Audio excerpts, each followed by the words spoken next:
Selamat datang di video tutorial kita kali ini, di mana kita akan membahas topik yang sangat penting dalam pembelajaran bahasa, yaitu kemampuan menyimak. Pada bagian ini, kita akan menguraikan peran menyimak dalam pembelajaran bahasa, strategi-strategi yang dapat digunakan untuk mengembangkan keterampilan menyimak, serta bagaimana kita bisa mengajarkan dan mengevaluasi kemampuan menyimak secara efektif.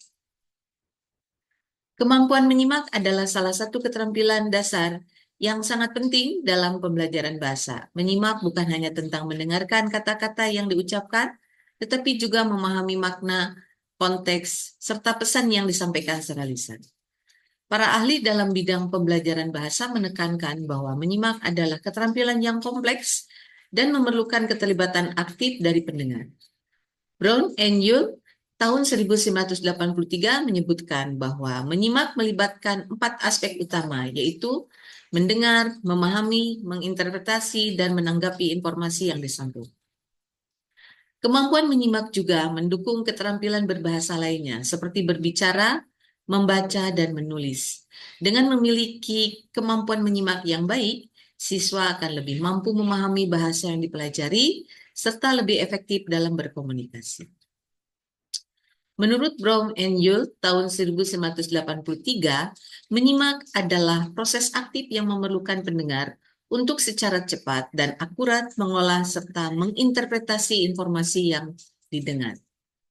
Mereka mengungkapkan bahwa kemampuan menyimak bukan hanya keterampilan pasif, tetapi juga keterampilan yang sangat dinamis. Seorang ahli Van der Grief tahun 2027 menambahkan bahwa strategi menyimak seperti prediksi, intervensi, dan monitoring pemahaman sangat penting untuk meningkatkan kualitas menyimak. Penggunaan strategi-strategi ini membantu siswa memahami informasi dengan lebih mendalam dan mempertahankan pemahaman mereka. Nah, mari kita bahas beberapa strategi yang bisa diharapkan, yang bisa diterapkan dalam mengembangkan kemampuan menyimak siswa. Yang pertama, aktivitas menyimak yang variatif. Guru harus menyediakan berbagai macam aktivitas menyimak untuk siswa, seperti mendengarkan percakapan, ceramah, cerita, serta musik. Misalnya, bisa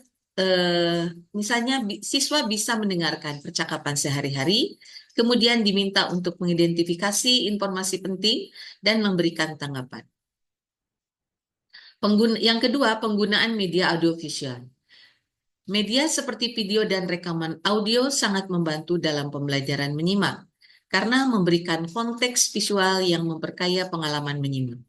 Siswa dapat diajak untuk menonton klip film, podcast, atau bahkan membuat rekaman audio mereka sendiri sebagai tugas. 3. Mengajarkan strategi menyimak. Guru bisa mengajarkan siswa strategi menyimak seperti prediksi, membuat asumsi tentang apa yang akan didengar berdasarkan petunjuk awal. Interferensi, menarik kesimpulan dari petunjuk yang ada, serta monitoring pemahaman, memastikan siswa benar-benar memahami apa yang mereka dengar. Setelah siswa nanti belajar strategi menyimak, penting bagi guru untuk mengajarkan teknik evaluasi menyimak. Misalnya, parafrase dan ringkasan. Setelah mendengarkan sebuah cerita atau percakapan, siswa bisa diminta untuk memparafrasekan atau merangkum apa yang mereka dengar dengan menggunakan kata-kata mereka sendiri. Ini membantu memperkuat pemahaman mereka. Berikutnya, dengan cara visualisasi. Siswa juga bisa diajak untuk membayangkan atau membuat diagram dari apa yang mereka dengar. Misalnya, mereka bisa menggambarkan karakter atau setting dari cerita yang didengarkan. Yang ketiga, mencatat poin-poin penting. Siswa diajarkan untuk mencatat informasi penting selama menyimak agar mereka bisa mengingat dan menganalisis lebih baik. Yang terakhir yaitu evaluasi diri dan penilaian teman.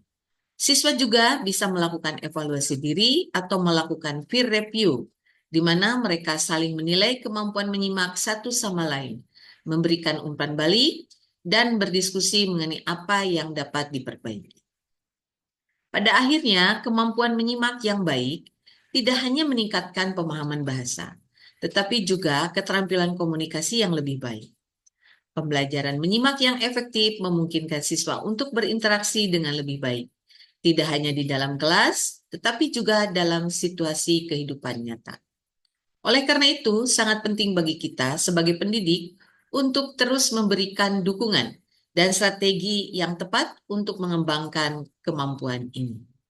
Terima kasih telah menyimak video tutorial ini dan sampai jumpa pada video pembahasan selanjutnya.